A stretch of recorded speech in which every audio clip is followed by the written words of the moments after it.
The morning sun cast long shadows across the pristine gardens of Windsor Castle as Catherine, the Princess of Wales, stepped out of her car with practiced grace. Her navy blue coat dress caught the gentle breeze, and, despite the smile she wore for the waiting photographers, those who knew her well could see the exhaustion behind her eyes. The past few months had been particularly challenging for the royal family, with mounting public scrutiny and internal tensions that seemed to grow stronger with each passing day. William emerged from the other side of the vehicle, his jaw set in the familiar line that appeared whenever he was dealing with stress. The couple had barely spoken during the drive from Kensington Palace, each lost in their own thoughts about the day ahead. Today's engagement was supposed to be routine, a charity gala supporting mental health initiatives, something close to both their hearts. But nothing felt routine anymore in the royal household. As they walked toward the main entrance, Catherine's fingers trembled slightly as she adjusted her clutch. The weight of recent events pressed heavily on her shoulders. The media had been relentless in their coverage of what they termed palace divisions, and while the family maintained their public unity, privately, cracks were beginning to show. William noticed his wife's unease and moved closer, his protective instincts kicking in as they always did when Catherine seemed vulnerable. Inside the castle's grand reception hall, staff members bustled about making final preparations. Crystal chandeliers sparkled overhead, casting dancing reflections across the polished marble floors. The guest list included prominent figures from various charitable organizations, government officials, and members of the aristocracy. Everything had been planned to perfection, from the floral arrangements featuring white roses and pale blue hydrangeas to the carefully curated menu that would be served later in the evening. Queen Camilla arrived shortly after, her burgundy ensemble commanding attention as she made her way through the corridors with confident strides. Her relationship with Catherine had always been complex, marked by moments of genuine warmth mixed with underlying tension that neither woman openly acknowledged. The dynamics within the royal family had shifted considerably since Charles's ascension to the throne, and everyone was still finding their place in this new hierarchy. The private family gathering before the public event was held in the blue drawing room, where portraits of past monarchs gazed down from gilded frames. Charles stood by the fireplace, discussing logistics with his private secretary, while reviewed the evening's program with characteristic efficiency. The atmosphere felt charged, as if everyone was walking on carefully laid ice that might crack at any moment. Catherine entered the room with William close behind, and immediately felt the shift in energy. Conversations paused momentarily as heads turned in their direction, smiles appearing with practiced ease. But, beneath the surface pleasantries, she could sense something brewing. Her intuition, honed by years of navigating royal protocols and unspoken rules, told her that tonight would be different somehow. Camilla approached them first, her expression warm but her eyes carrying a hint of something Catherine couldn't quite identify. "Catherine, darling, you look lovely," she said, her voice carrying the refined tones that had become so familiar over the years. "That shade of blue is particularly flattering on you." The compliment felt genuine enough, but there was an undercurrent that made Catherine's stomach tighten slightly. William exchanged pleasantries with his stepmother, his demeanor polite but reserved. He had learned to read the subtle signs within his family, and something about Camilla's energy tonight seemed off. Perhaps it was the way she held herself, or the particular intensity in her gaze when she looked at Catherine. Years of living in the public eye had taught him to be constantly alert to potential problems. As the family continued their informal gathering, small groups formed and reformed around the elegant room. Catherine found herself in conversation with Sophie, the Duchess of Edinburgh, about upcoming engagements and shared charitable interests. The discussion flowed naturally, providing a brief respite from the underlying tension she felt. Sophie had always been someone Catherine could rely on for honest conversation and genuine support within the family structure.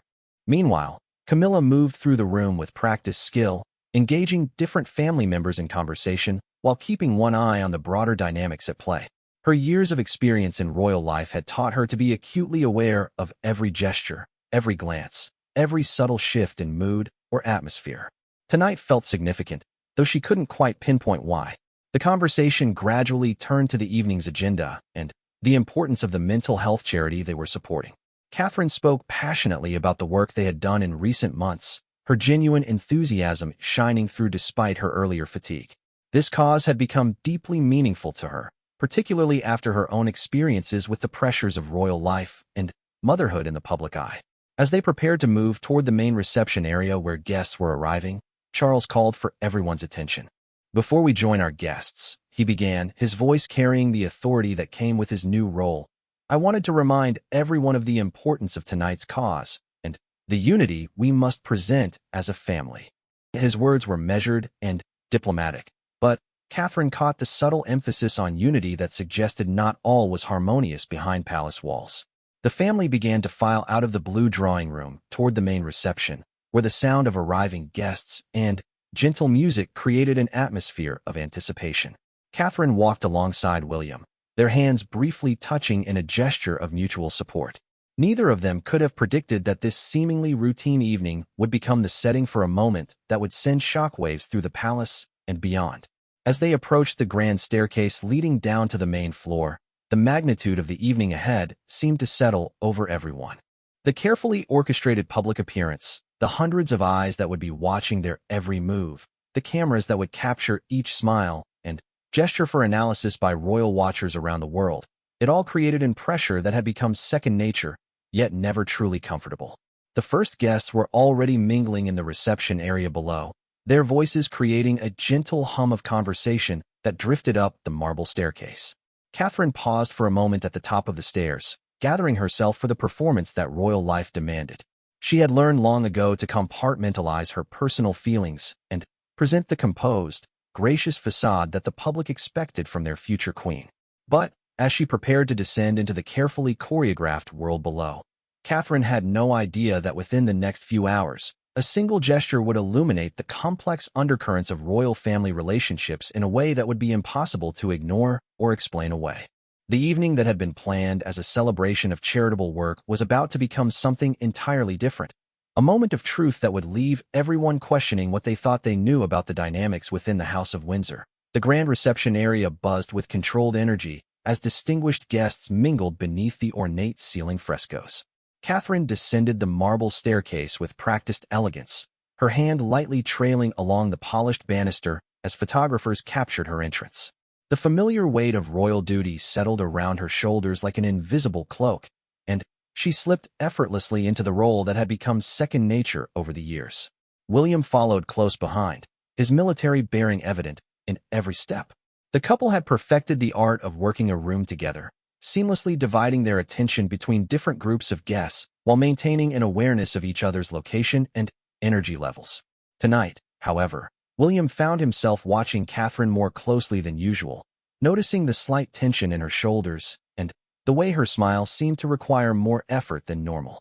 The charity's chairman, Sir Robert Hartwell, approached them first, his enthusiasm for the evening's cause evident in his animated gestures as he described the recent progress in their mental health initiatives. Catherine engaged with genuine interest, asking detailed questions about the programs they had developed for young people struggling with anxiety and depression. Her personal investment in these issues was well known, but those closest to her understood how deeply the cause resonated with her own experiences. Meanwhile, Queen Camilla moved through the gathering with consummate skill, engaging donors and supporters with the charm and confidence that had served her well throughout her royal journey. She had learned to navigate these events with strategic precision, understanding that every conversation could be an opportunity to advance important causes while strengthening relationships that would benefit the monarchy's long-term interests. As the evening progressed, the formal receiving line began to form. This was always a delicate choreography, with family members positioned according to protocol and precedence. Catherine took her place alongside William, both of them falling into the familiar rhythm of greeting guests, exchanging pleasantries, and ensuring that each person felt valued and heard during their brief interaction. The line moved steadily, bringing a parade of faces both familiar and new. Business leaders mixed with charity workers, society figures chatted with government officials, and everyone seemed genuinely committed to the evening's charitable mission. Catherine found herself energized by the conversations, particularly when she spoke with young people who had benefited from the mental health programs the charity supported. One young woman, Emma Thompson, shared her story of overcoming severe anxiety through the charity's counseling services. "Your advocacy made such a difference in getting these programs funded," she told Catherine, her eyes bright with gratitude. "I honestly don't know where I would be without the support I received." These moments reminded Catherine why she had chosen to focus so heavily on mental health issues, despite the personal vulnerability it sometimes required. Camilla, positioned further down the receiving line, observed these interactions with interest. She had watched Catherine grow into her role over the years, noting how the younger woman had developed her own distinct approach to royal duties.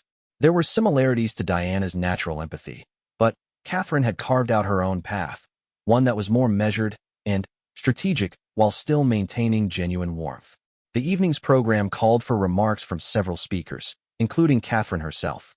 As the time approached for the formal presentations, staff members began subtly guiding guests toward the main ballroom, where chairs had been arranged in neat rows facing a small stage. The transition was managed with typical royal precision, ensuring that everyone moved smoothly from the reception area without feeling rushed or corralled. Catherine felt a flutter of nerves as she thought about her upcoming speech. Public speaking had become much easier over the years, but she still experienced moments of anxiety before important addresses. Tonight's remarks were particularly significant because she planned to announce a new initiative that would expand mental health services to underserved communities across the Commonwealth. William sensed his wife's energy shift and moved closer, his presence offering silent support. They had developed this intuitive understanding over their years together, able to communicate volumes with just a glance or gesture. "You've got this," he murmured quietly as they walked toward the ballroom, his hand briefly touching the small of her back in encouragement. The ballroom had been transformed for the evening, with elegant lighting that created an intimate atmosphere despite the room's grand proportions. Fresh flower arrangements adorned each table, and the charity's logo was tastefully displayed on banners flanking the stage. Everything conveyed the perfect balance of royal grandeur and charitable purpose. As guests settled into their seats, the royal family took their places at the head table. The positioning had been carefully planned, with Charles at the center, flanked by Camilla on one side and William on the other. Catherine sat beside William, her posture erect and attentive as the evening's program began. The charity chairman took the podium first, delivering remarks about the organization's history and recent achievements. His passion for the cause was infectious, and Catherine felt her own enthusiasm building as he described the tangible difference their work was making in people's lives. Statistics about reduced suicide rates and improved access to mental health services painted a picture of genuine progress. Following the chairman's remarks, a short film was shown highlighting the personal stories of individuals who had been helped by the charity's programs. The room fell silent as powerful testimonials played on large screens, showing young people speaking candidly about their struggles with depression, anxiety, and other mental health challenges. Catherine watched with deep attention, occasionally nodding as particularly resonant moments unfolded on screen.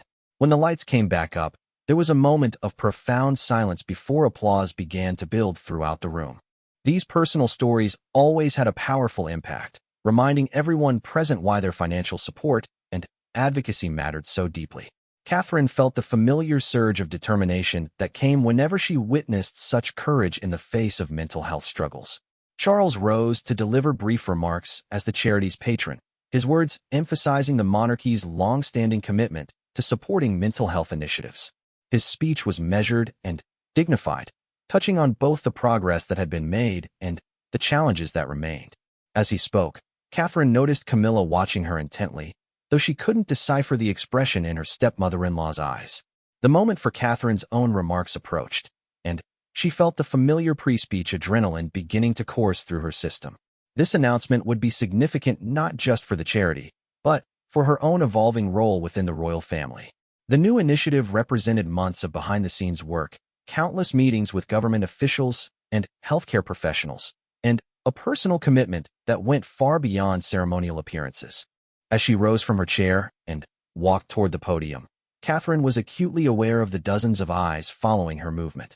The audience fell silent in anticipation, and she could feel the weight of expectation settling around her.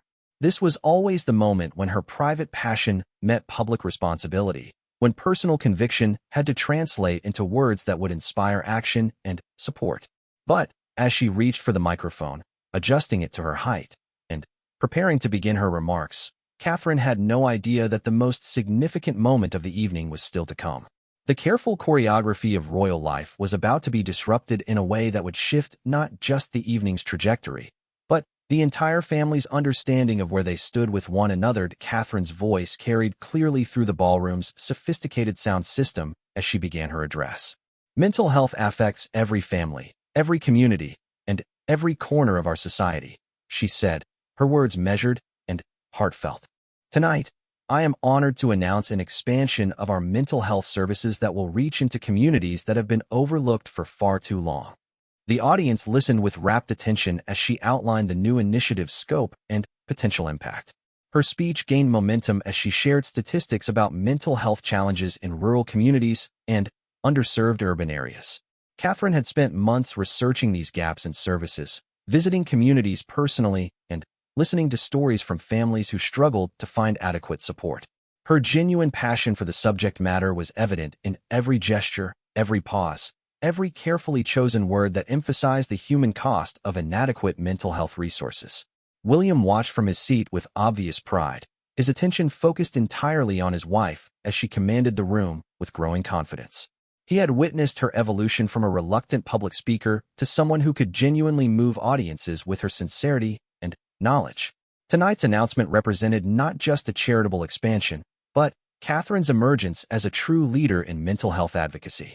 The audience responded with enthusiasm to each point Catherine made, particularly when she discussed the involvement of young people in designing programs for their peers. We cannot create effective mental health support without listening to those who need it most, she emphasized, her voice carrying a strength that had developed through years of careful preparation and genuine commitment to these causes. Camilla observed the presentation with what appeared to be attentive interest, occasionally nodding at particularly salient points. But those who knew her well might have noticed a subtle tension in her posture, a slight tightening around her eyes that suggested her thoughts were not entirely focused on Catherine's words. Years of royal life had taught her to maintain perfect composure while her mind processed complex undercurrents of family dynamics and public perception. As Catherine moved into the final portion of her remarks, discussing the timeline for implementation and the partnerships that would make the expansion possible, the energy in the room continued to build. Several guests leaned forward in their chairs, clearly engaged by the concrete steps being outlined and the ambitious scope of what was being proposed. This initiative represents more than funding or programs, Catherine continued, her voice taking on a more personal tone.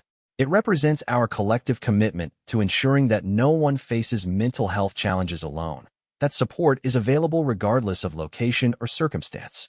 Her words resonated throughout the ballroom, creating the kind of connection between speaker and audience that made for truly effective advocacy. The applause that followed Catherine's conclusion was immediate and sustained, with several guests rising to their feet in appreciation.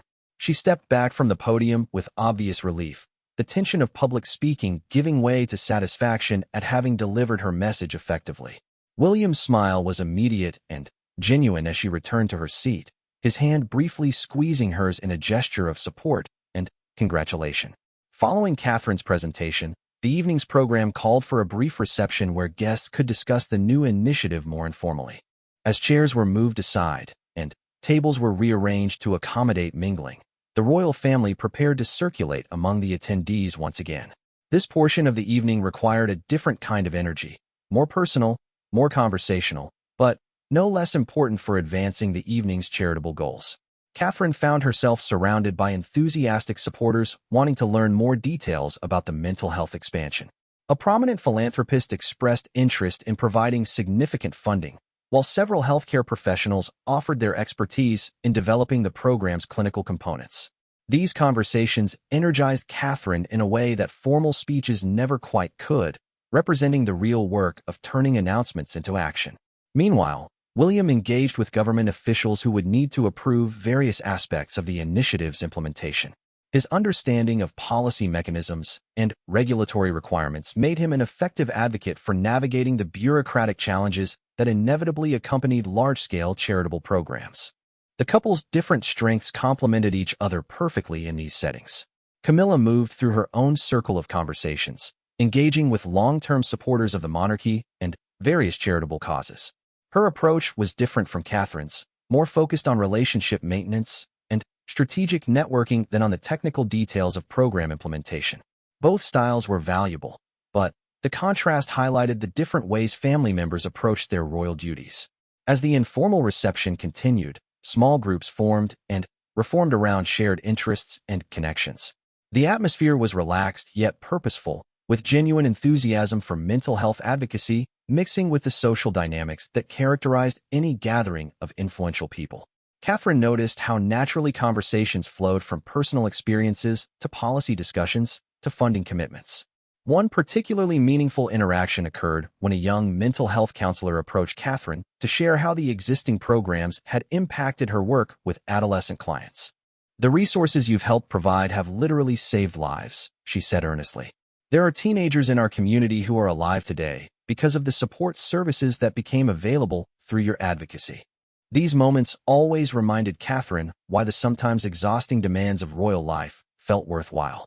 The evening was proceeding smoothly according to the carefully planned schedule when an unexpected moment began to unfold. As Catherine engaged in animated conversation with a group of mental health professionals, discussing the challenges of providing services in remote areas, she became increasingly animated in her gestures. Her passion for the subject matter was evident in every word, every expression, every movement as she described potential solutions to complex logistical problems. In her enthusiasm, Catherine's hand movements became more expansive, and she unconsciously reached out toward one of the professionals she was speaking with, preparing to emphasize a particular point about community-based intervention strategies. It was a natural gesture, the kind of spontaneous human connection that made her such an effective advocate, but it would become the catalyst for something entirely unexpected.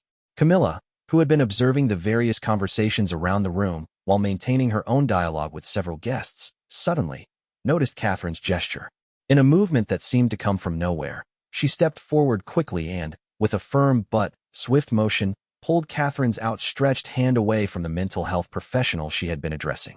The action happened so quickly that most people in the immediate vicinity didn't even notice what had occurred.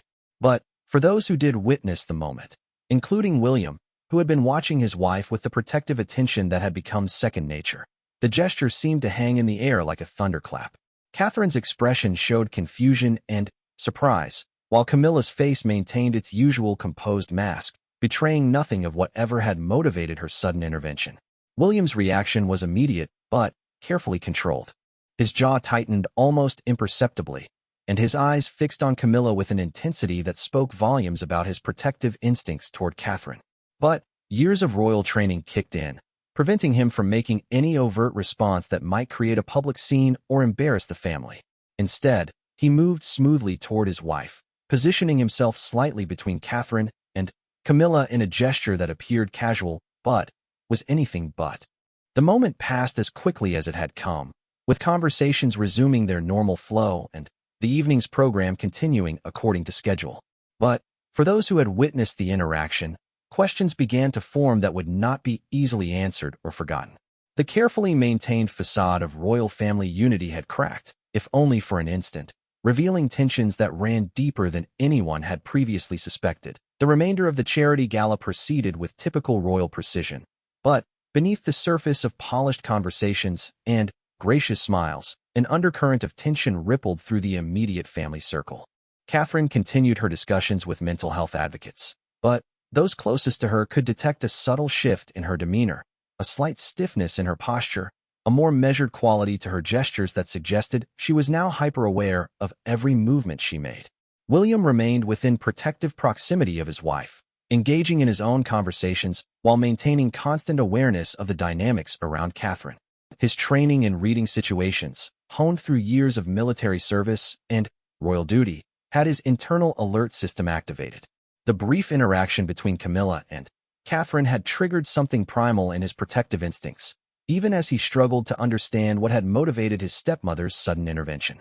Camilla herself appeared completely unaffected by the incident, moving seamlessly through her conversations with the polished ease that had characterized her public life for decades. To casual observers, nothing seemed amiss in her interactions or demeanor. But Charles, who had developed an acute sensitivity to family dynamics during his years of navigating complex relationships, noticed a slight tension in the set of her shoulders that suggested she was not as unaffected as she appeared. The mental health professional who had been the unintended target of the interaction, Dr. Sarah Mitchell, a respected researcher in adolescent psychology, seemed oblivious to the undercurrents that had just played out around her. She continued discussing her work with Catherine, sharing insights about innovative treatment approaches that showed particular promise for young people in crisis. Her enthusiasm for the subject matter provided a welcome distraction from the awkwardness of the preceding moment. As the evening moved toward its conclusion, guests began the gradual process of departure that characterized formal royal events. Thank yous were exchanged, business cards were discreetly passed between potential collaborators, and commitments were made for future meetings to advance the mental health initiative.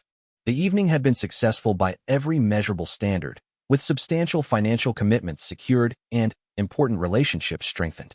But, for William, the success of the charitable mission could not overshadow his growing concern about what he had witnessed. During a brief lull in conversations, he moved closer to Catherine, his voice low as he asked, "Are you all right?" That moment with Camilla seemed.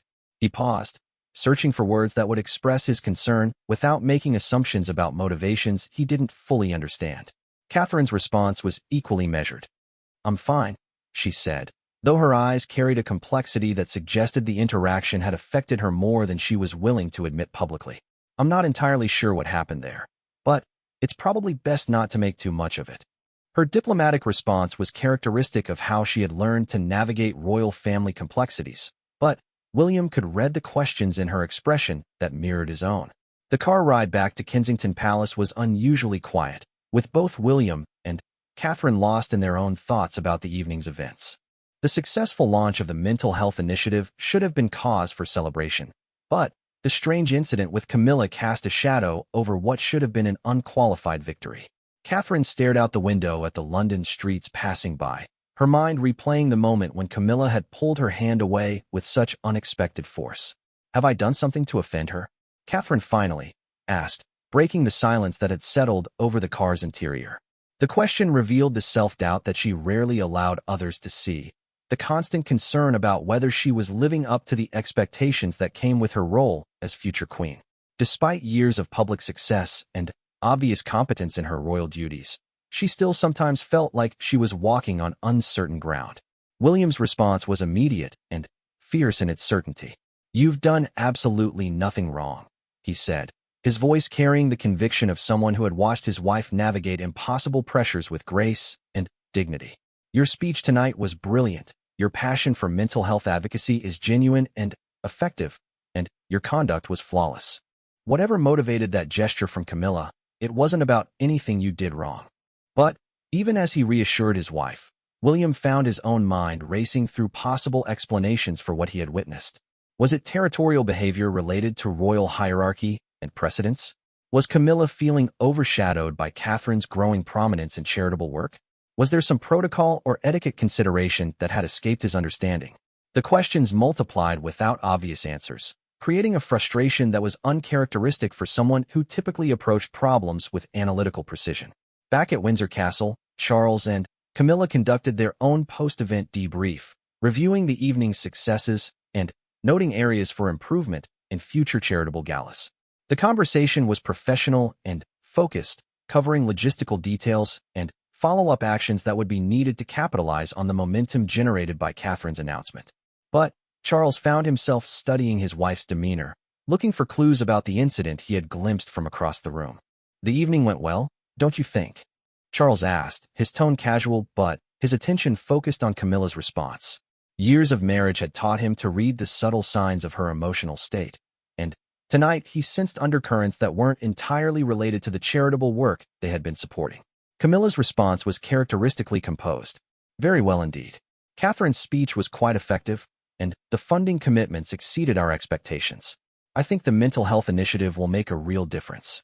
Her words were appropriate and positive, but Charles detected something in her tone that suggested the evening had been more complex for her than she was acknowledging. Meanwhile, in their private apartments at Kensington Palace, William and Catherine continued to process the evening's events. Catherine had changed into comfortable clothes and was removing her jewelry, but her movements carried a distracted quality that indicated her mind was elsewhere. The successful launch of her mental health initiative should have filled her with satisfaction and excitement about the work ahead, but instead she found herself replaying a moment of confusion that had lasted only seconds.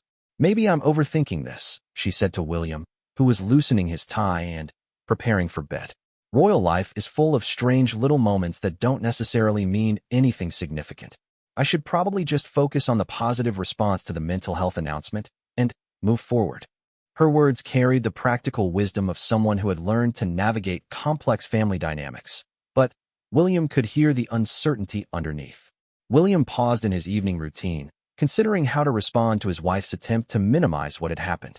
His protective instincts wanted to investigate further, to understand exactly what had motivated Camilla's actions, and ensure that Catherine would not face similar treatment in the future. But his understanding of royal family dynamics suggested that sometimes the best approach was to observe carefully without confronting situations directly. Your instincts about people are usually excellent, he said finally. If something felt off about that interaction, it probably was off. But you're also right that we shouldn't let one strange moment overshadow the incredible work you're doing with mental health advocacy.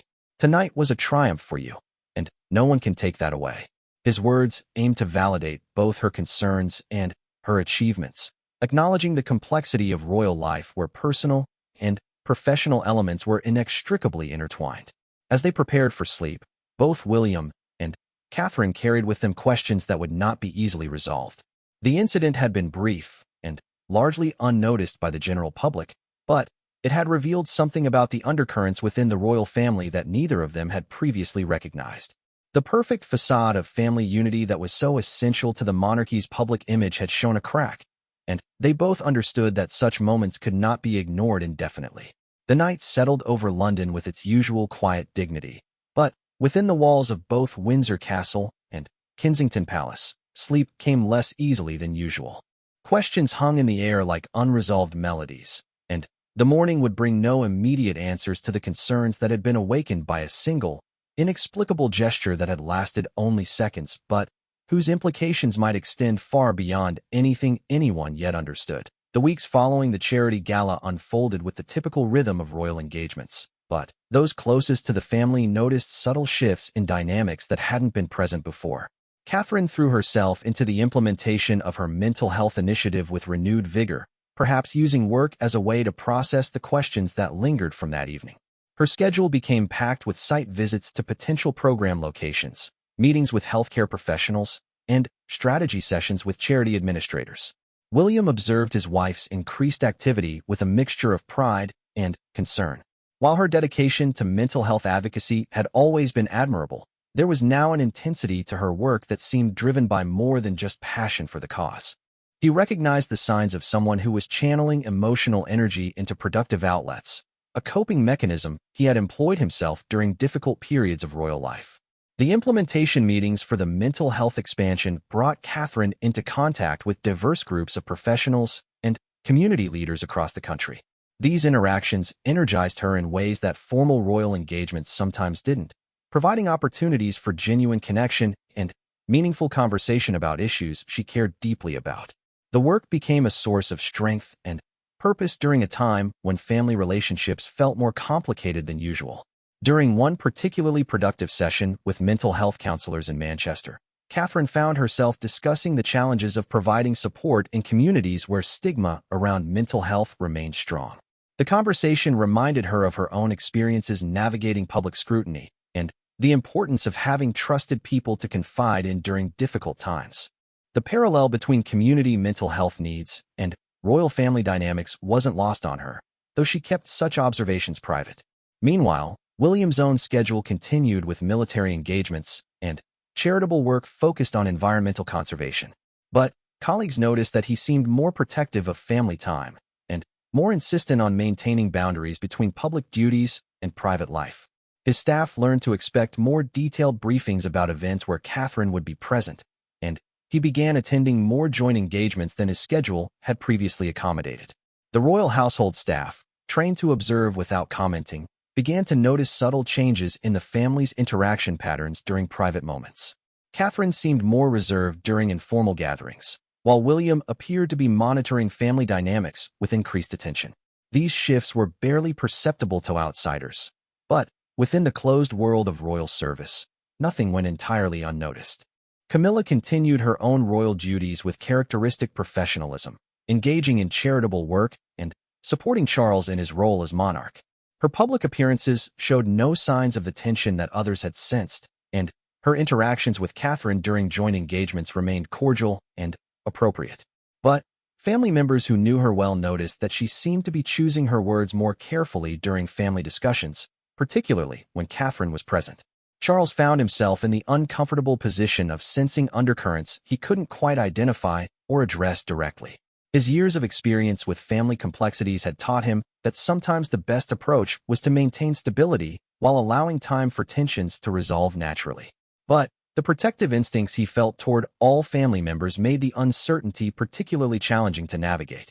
One afternoon, while reviewing correspondence in his private study, Charles made a decision to address the situation indirectly.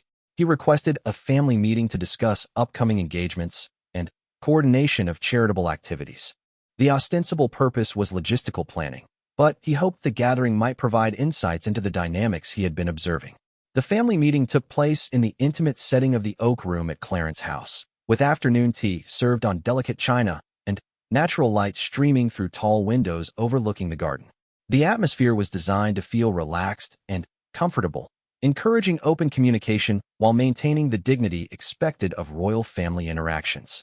Catherine arrived with detailed notes about her mental health initiative's progress, prepared to discuss coordination with other family charitable activities.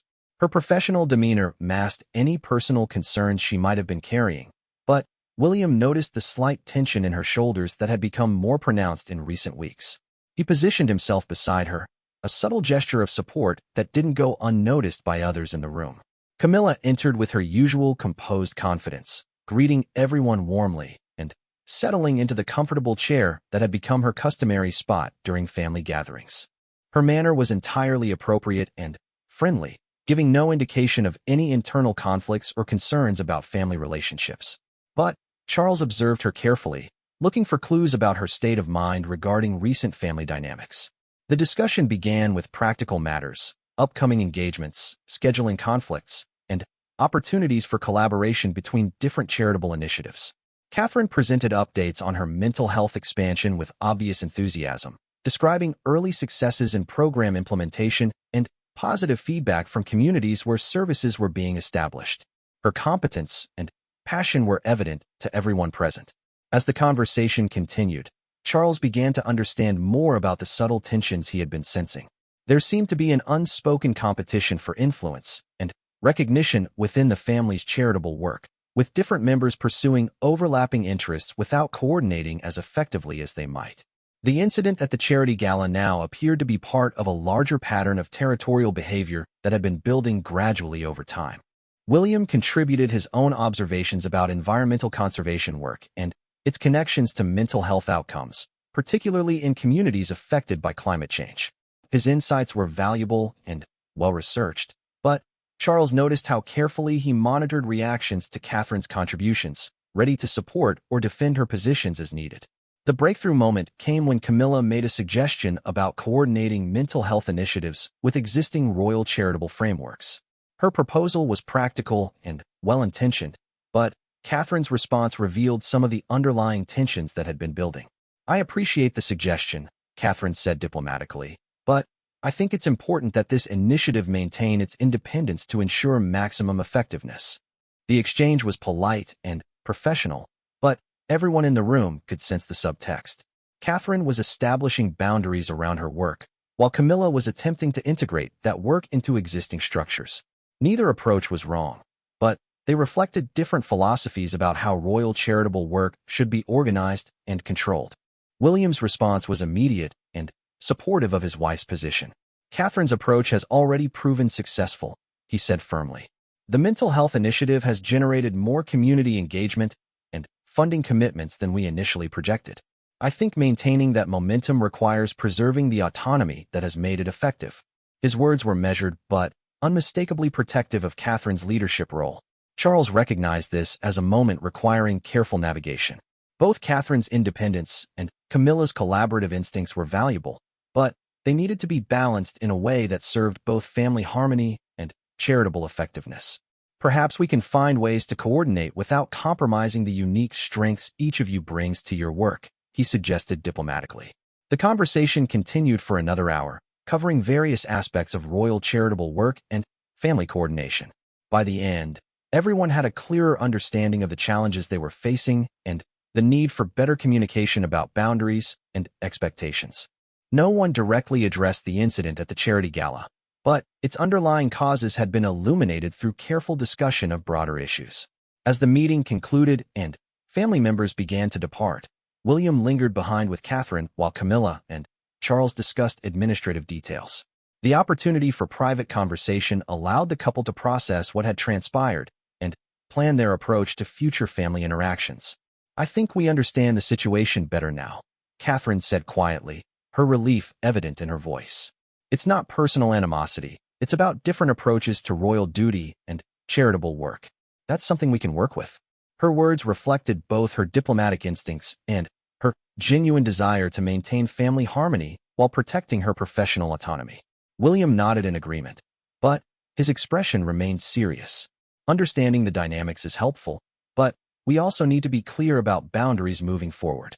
Your work is too important to be compromised by family politics, and you deserve to pursue your charitable interests without interference." His protective stance had not diminished, even with better understanding of the underlying issues. The afternoon concluded with a sense of cautious optimism about family relationships, but also with clearer recognition of the complexities that would need to be navigated going forward. The royal family's public image of unity remained intact, but privately, everyone had a more realistic understanding of the challenges inherent in balancing individual aspirations with collective responsibilities. As London settled into evening around them, the royal family members returned to their respective homes and responsibilities, carrying with them new insights about the delicate balance required to maintain both personal integrity and family loyalty. The incident at the charity gala had served as a catalyst for important conversations about boundaries and respect, ultimately strengthening relationships by bringing underlying tensions into the light where they could be addressed constructively. The mental health initiative continued to flourish under Catherine's dedicated leadership, while family dynamics evolved toward a new equilibrium that honored both individual contributions and collective goals. Sometimes, the most challenging moments in family life became opportunities for growth and understanding, revealing strengths that might otherwise have remained hidden beneath the surface of polite interaction.